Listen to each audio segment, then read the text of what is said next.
See the dog and butterfly in the air, they like to fly. The dog and butterfly,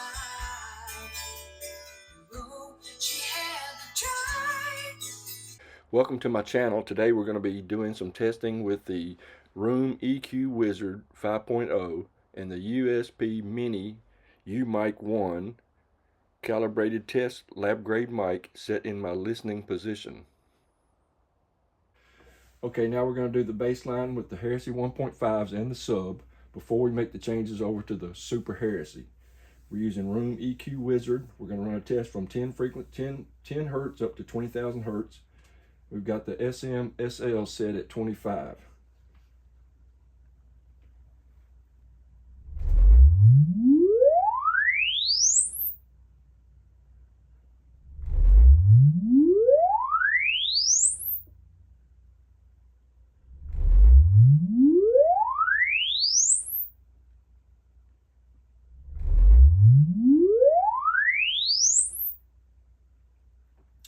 Okay, let's change this to the 1/3 smoothing.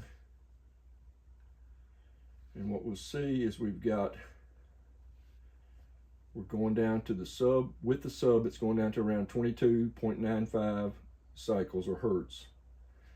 And we go the full spectrum, it looks like we're dropping off around 448K. So now we're going to make the measurements. We're going to take and modify the speakers to the Super Heresies. We're going to document all that, and then we're going to come back and see if we made any improvements or whether we made a loss. I'm only going to show you this one measurement procedure. This is the 1984 Heresy. It is the 1.5 version, which is rarer than the 1.0. As you can see, the crossovers are a E2 as opposed to in the Heresy 1 would be an E1. And please note there's no dampening when I started with this project. We start the Super Heresy conversion over by replacing the 1/2 inch back with a 3/4 inch back. You can see we put the dampening. We've added a bunch of screws. We started with 12 screws. Now we start with 8 screws. Now we have 20. This is the precision port tube that we got, and it's a 4 inch by 6.5 inch, which tunes it to 47 hertz. Here's another view of the back of it with the dampening and the inside of the tube. These are some very large ports, and the placement of these ports is critical because of the clearances inside of the subwoofer cabinet. You have to be real careful where you put these so they'll clear the woofer and the mid-range horn, so you can get them as long as you can so you can get the maximum tune frequency in this particular version.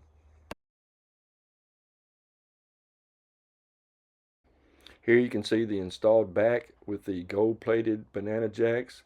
The port is in its critical position, and all the new screws that we've added to it for a better sealed cabinet.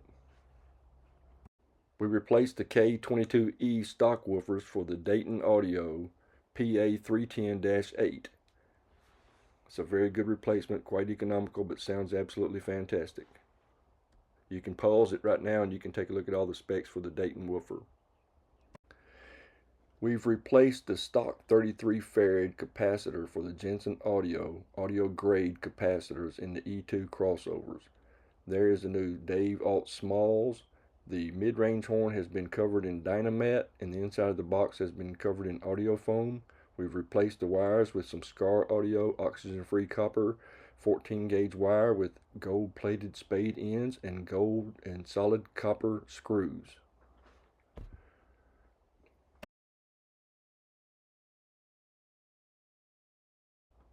Here we have replaced the stock 2 farad capacitors with some Dayton audio grade capacitors supplied by Dave Alt. Here's the finished product of the Heresy Super Heresies with the new woofers and the Dave Alt aluminum machined lenses. This is the Dave Alt Smalls, small machined aluminum horn lens with the BC DE128 tweeter. Again, you can pause here to get all the specs on these. Dave Alt, Linville, Tennessee. I'm powering these with a SM-SL AO300 integrated amp plus DAC. It's Class D, 80 watts per channel into 8 ohms. The DAC is absolutely beautiful. It sounds fantastic. I love this thing. I combined that up with a Klipsch R12SW powered subwoofer at 400 watts per channel, integrated amplifier. This is my listening position. As you can see, I've got several diffusers. I've got acoustic foam on the ceiling. I've got bass traps around all the corners. These diffusers I've made those out of 12-inch sonotubes cut in half, 4 foot long each. I'm sorry, 2 foot long each. And I've got them in 4 different places in my listening room. I've also got some acoustic curtains over my windows, and I'm still not done with my acoustic treatment, but so far it's sounding pretty dang good.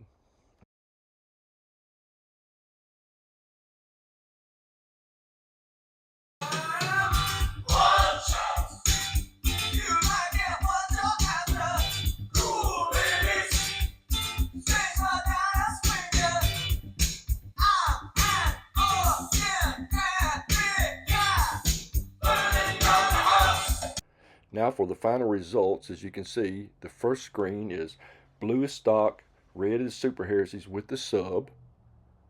You can see where we made the improvements at.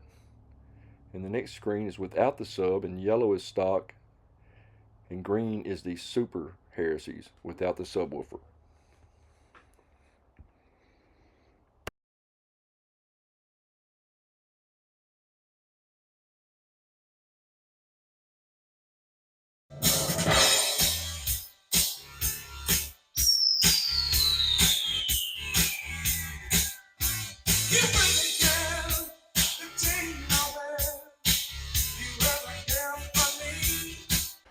I couldn't be happier with the conversion. They sound absolutely fabulous, especially with those Dave Alt smalls.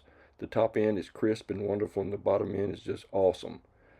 Please subscribe, and also you will find the links to all this stuff in my notes in the description.